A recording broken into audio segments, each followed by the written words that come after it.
Sungguh Allah sangat ridho ketika seorang hamba itu makan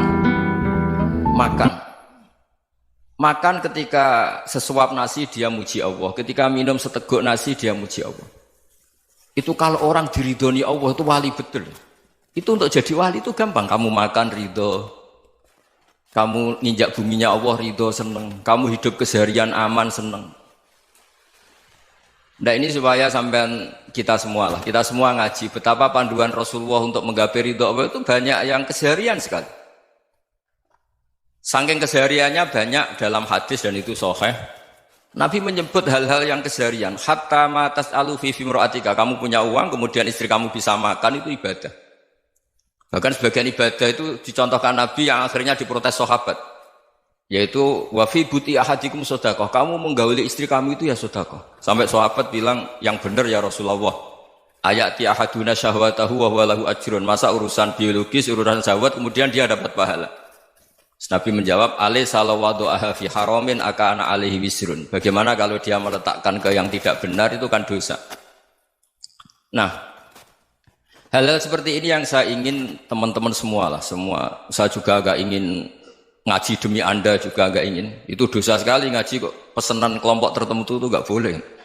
Islam itu untuk semua. Jadi ya cuma karena di depan saya jenengan ya seakan-akan jenengan korbannya. Itu ada ilmunya dalam usul fikih itu. Jadi orang itu harus ngaji usul fikih. Nama yang disebut, mungkin Mas Sufyan masih ingat zaman ngaji usul fikih. Nama yang disebut itu tidak jaminan sebagai prioritas perintah. Jadi misalnya gini, kebetulan yang di depan Nabi itu Abu Dzar.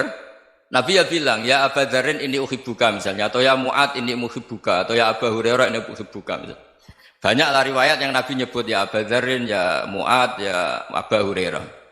Kemudian misalnya Nabi meneruskan khitab, ini uhibbuka, saya mencintai kamu, fakul dubur sholatin, atau sebagian riwayat disebut falatadaan la dubura kulli sholatin, Allahumma inni ala dzikrika wa syukrika wa husni ibadatik. Saya mencintai kamu, siapa saja, Mu'ad bisa, Abu Dzar bisa siapa. Saya mencintai kamu, mohon kalau habis sholat kamu jangan lupa wiridan Allahumma inni ala dzikrika wa syukrika wa husni ibadatik. Ya Allah, tolong kami permudah supaya mudah ingat Engkau.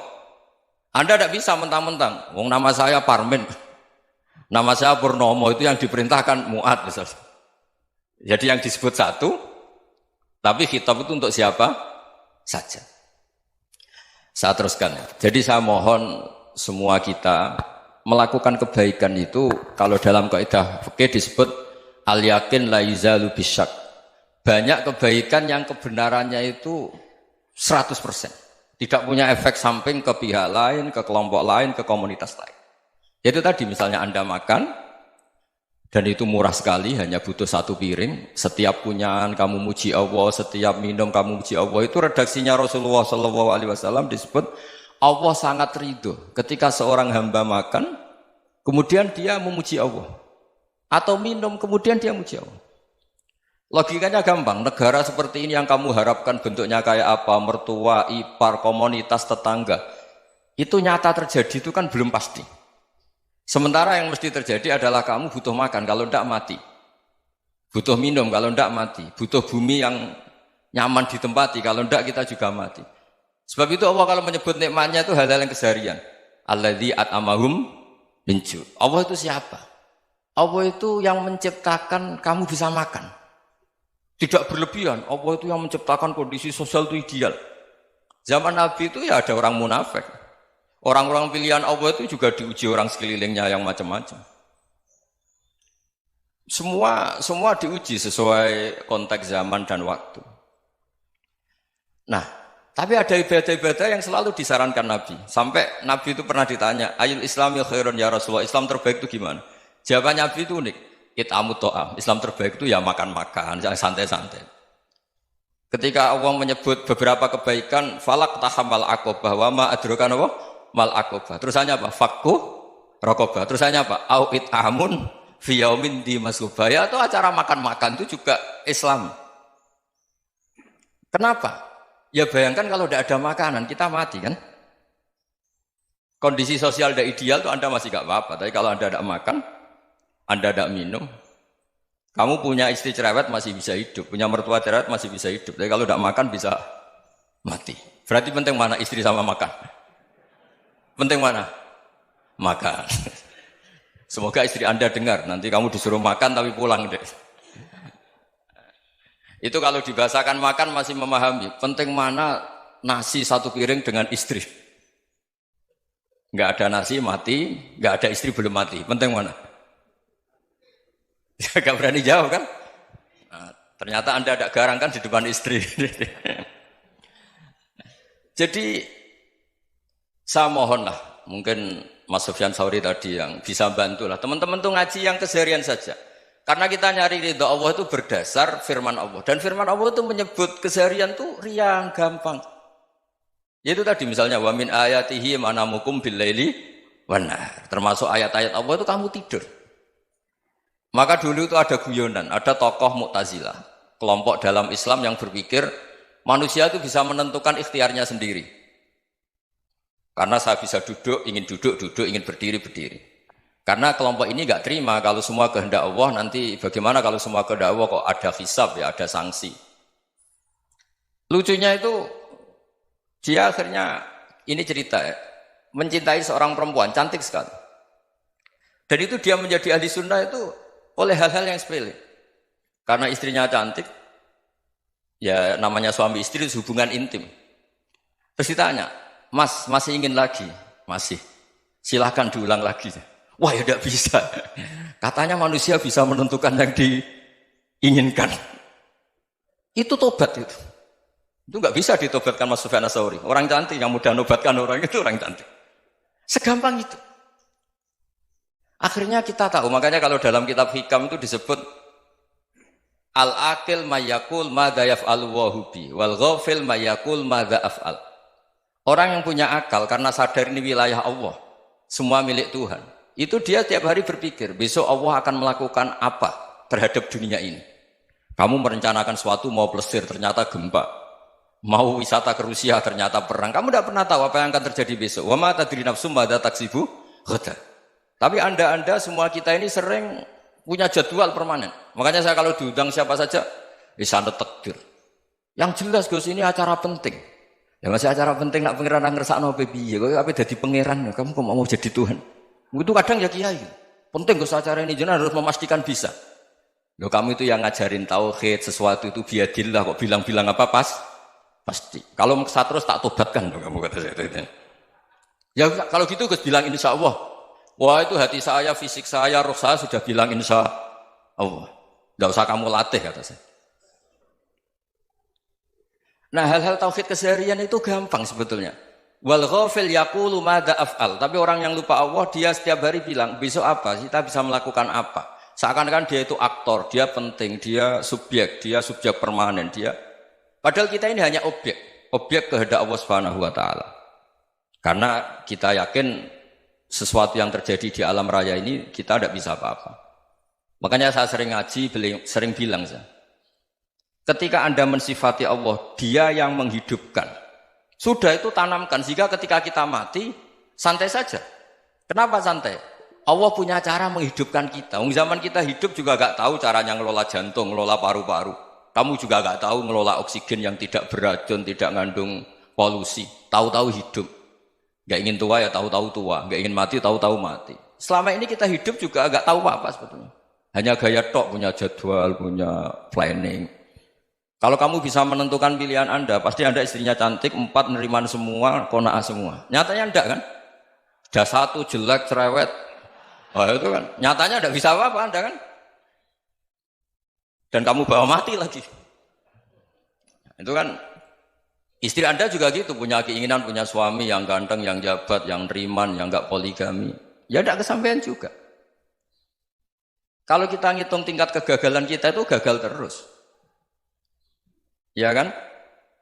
Nah, terus ingat Allah. Madza yaf'alu wa bi. Orang yang punya akal selalu berpikir Allah itu menghendaki apa terhadap saya. Lalu sama-sama orang ngelihat orang yang serius, itu kata Anda itu pemikir berat, serius. Senang punya tokoh yang merengut tuh, karena kamu anggap serius. Tapi sebagian orang nganggap orang yang serius itu wong merengut, wong masam, wong muka kok ditekuk.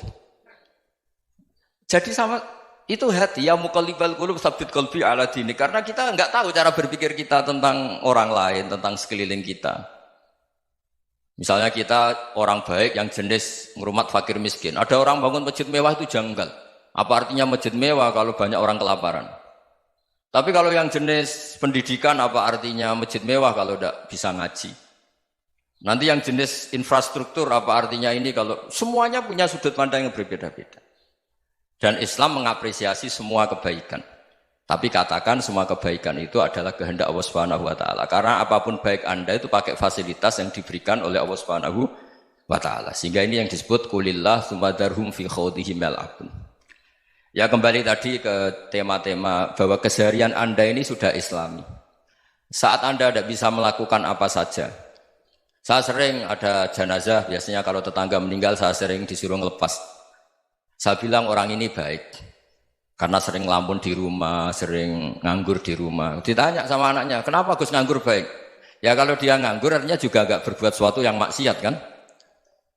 Ya kan? Orang nganggur di rumahnya ya tidak bunuh orang, tidak maling, tidak korupsi, ya namanya nganggur di rumah. Lah cuma istri cara pandang nganggur gak menghasilkan uang itu. Tapi juga gak menghasilkan kriminal kan? Jadi sebenarnya Islam itu makanya kalau sampai ngaji usul fikih itu ada kitab usul fikih namanya Lubul Usul, itu terkenal sekali di pesantren itu. Itu kalau ngapresiasi keseharian itu luar biasa. Izma min mubahin illa wa yatahaqqaqu bihi tarku haramimma. Karena keseharian yang mubah saat Anda lakukan itu ada kehebatan yang luar biasa, yaitu meninggalkan haram. Makanya dulu banyak orang-orang alim ketemu temannya itu guyon sampai semalaman. Itu biasanya yang semangat Islam itu kiai kok tidak tahajud, kiai kok tidak witir. Orang yang sedang mapan uangnya banyak, malam itu tidak kelayaban itu sudah luar biasa. Melawan nafsu supaya tidak maksiat itu sudah luar biasa. Supaya lupa guyon sama temannya semalaman sampai subuh. Gejolak-gejolokan mengenang zaman miskin, zaman kuliah nggak jelas, zaman apa. Melihatnya jangan tarkut tahajud. Seperti ini meninggalkan tahajud, tapi meninggalnya ini talkul muharramat. Jadi kayak apa hebatnya? Sehingga Imam Ghazali punya riwayat yang agak unik. Hatta takuna ibadatu akhiri hadil ummah iku an-naum. Sehingga suatu saat ibadah terbaik umat ini itu tidur. Itu kan riwayat kontroversi. Ketika Imam Ghazali ditanya, kenapa iya? Kenapa kamu mulai keluar dari rumah itu sudah banyak maksiat? Melihat perempuan yang enggak mahram, melihat fenomena. Tapi kalau kamu tidur itu enggak melihat apa-apa. Tapi juga kamu jangan nganggap tidur itu ibadah betul. Saatnya melakukan fardu ain malah masih tidur. Tapi itu sudut pandang yang menjadikan kita Islam itu gampang. Jadi saat Anda tidak bisa aktivitas apa-apa, misalnya ada beberapa orang yang lumpuh. Lumpuh itu memang nggak bisa Jumatan, nggak bisa ibadah, tapi dia juga nggak bisa maksiat. Tidur itu memang Anda saat itu tidak bisa tahajud, tidak bisa witir, tapi saat itu ada zina, ada maling, tidak gosipkan orang, tidak bully orang, tidak menanamkan kebencian, tidak hasud. Sehingga tidur menurut Allah Ta'ala wa min ayatihi manamukum billaili apa? Wan-nahar. Karena di tidur itu selain ada unsur istirahat, jaga kestamina, juga ada unsur meninggalkan beberapa keburukan. Nah saya mohon ibadah yang keseharian ini kita jaga. Supaya kita semua baca ayat itu fasih. Fasih itu tertanam di hati. Allah itu siapa? Alladzi at'amahum min ju'i wa amanahum min khauf. Dan Allah kalau cerita di Quran itu anna sababnal ma'a sabba tsumma syaqqaqnal ardha wa syaqqa fa ambatna fiha habba wa inaba wa qadba wa zaituna wa nakhla wa hadaika hulba. Kamu tahu saya ini siapa kata Allah?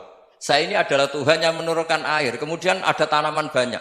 Habba wa inaba wa qadba, ada zaitun, ada tin, kalau orang Jawa mungkin ada tela, ada padi, ada mangga, ada pisang. Sudah. Wa inaba wa zaituna wa nakhla wa hadaika hulba. Ada perkebunan yang lebat. Tujuannya apa? Mata Allahum, silahkan kamu pakai, kamu nikmati. Tapi karena kadang kita ini punya ide-ide besar. Tadi untuk syukur saja nunggu punya istri riman, rumah baik, tetangga baik, komunitas baik, semuanya baik baru syukur. Lama-lama nanti ada di surga, syukurnya nunggu surga paling kelas A. Itu sudah ada yang menghuni Rasulullah, kamu nggak boleh di situ. Masa untuk syukur saja? Repotnya Masya Allah. Jadi mohonlah Quran yang kalau Anda hafalkan juz sama itu kan ada ayat-ayat yang kayak tadi. Ya, fal yanzuril insanu ila ta'ami. Coba lihat. Apa yang kamu makan ya? Dari mana? Dan untuk mempertahankan hidup kamu keseharian. Jadi jangan kira ibadah itu harus membentuk komunitas yang versi Anda. Ibadah itu harus yang hal yang mulu-mulu. Kesehariannya Anda alami. Loh ini saya tidak bikin-bikin. Saya ngaji bukan karena berdasar pesanan. Itu ayat yang saya baca kan betul ada ayatnya kan. Fal yang dzuril insanu ila ta'ami. Anna soba penal ma'a sobba. Thumma syaqaqnal ardo syaqqa. Fa'ambasna fiha habba wa inabau wa qadba wa zaitunau wa nakhla wa hadaika ghulba. Terusannya apa? Mata'al lakum. Silakan kamu nikmati. Mata itu silakan kamu nikmati. Ya kayak sampean dikasih hidangan ya makan. Ya sudah makan. Habis makan ya minum. Habis itu ngantuk ya tidur. Ya sudah normal-normal saja. Kayak apa indahnya Islam. Tapi Anda mencari Islam yang gimana lagi? Nah itu yang diajarkan guru-guru kita, diajarkan sanad kita sampai Wali Songo, sampai Rasulullah SAW. Bahwa pada akhirnya ada jihad, ada perang. Itu dulu memang perang, bukan membunuh. Beda. Dulu kita dijajah Belanda ya perang, dan itu normal karena kita dijajah.